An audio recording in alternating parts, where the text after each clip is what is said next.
आप देख रहे हैं हमारी खास पेशकश जेब भरेंगे जेटली। ब्रेक पर जाने से पहले बात हो रही थी आपके सपनों की आशियाने की, बात हो रही थी मोदी सरकार के वादे की। लेकिन क्या इस वादे के बीच देश की अर्थव्यवस्था और साथ ही देश का वित्तीय घाटा कहीं रोड़ा तो नहीं बन रहा?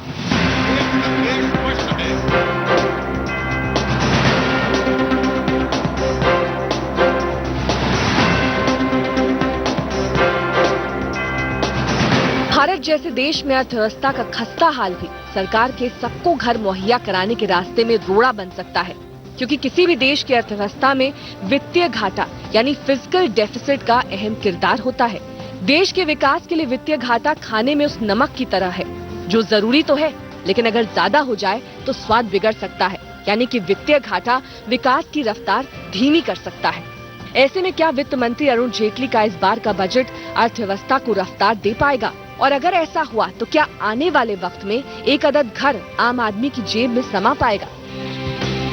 अफोर्डेबल हाउसिंग यानी कम कीमत वाले घरों पर जोर यूपीए सरकार के कार्यकाल में भी रहा है। ये वो घर होते हैं जो 25 से 30 लाख की श्रेणी में आते हैं, लेकिन इन घरों की मांग ज्यादा है और सप्लाई कम, क्योंकि बिल्डरों को इन्हें बेचने में मोटा मुनाफा नहीं मिलता। बिल्डरों का ये भी कहना है कि अगर सरकार उन्हें अफोर्डेबल हाउसिंग पर छूट दे तो वो इस तरह के सस्ते मकान बनाने में ज्यादा दिलचस्पी लेंगे। रियल एस्टेट डेवलपर बजट में कुछ ऐसे ही बदलाव चाहते हैं जिससे उनके घर खरीदने वाले ग्राहकों में बढ़ोतरी हो सके। बजट में जो हमारे रियल एस्टेट को है, इसमें इंडस्ट्री का दर्जा दें जिससे कि रेट ऑफ इंटरेस्ट कट हो और जिससे कि लोगों को मकान सस्ते मिले। आज की डेट में जो रेपो रेट कम होने के बावजूद भी अभी भी बैंकों ने रेट ऑफ इंटरेस्ट कम नहीं किया है। हमारे होम बायर्स हैं, उनको जो इंटरेस्ट पेमेंट वो करते थे उस पे पहले इंटरेस्ट का डिडक्शन मिला जाता था। अभी वो जो लेवल है सिर्फ 1.5 लाख से बढ़ा के 2 लाख किया गया है।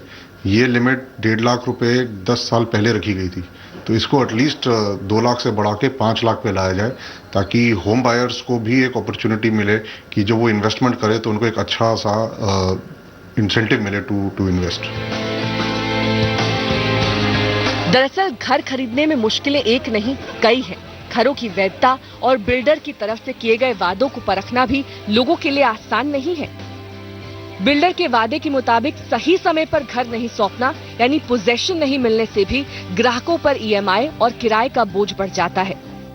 ग्राहक घर खरीदने के नियमों में ज्यादा पारदर्शिता चाहते हैं ताकि वो इस सपने को पूरा करने में घबराए नहीं, सकुचाए नहीं। ग्राहक ये भी चाहते हैं कि 20 लाख तक का घर खरीद रहे लोगों को अब तक जो इंटरेस्ट सबवेंशन स्कीम के तहत 10 लाख के लोन पर 1% की रियायत मिल रही है, इस छूट की सीमा को बढ़ाया जाए और इस छूट की सीमा में ज्यादा घर आ सके।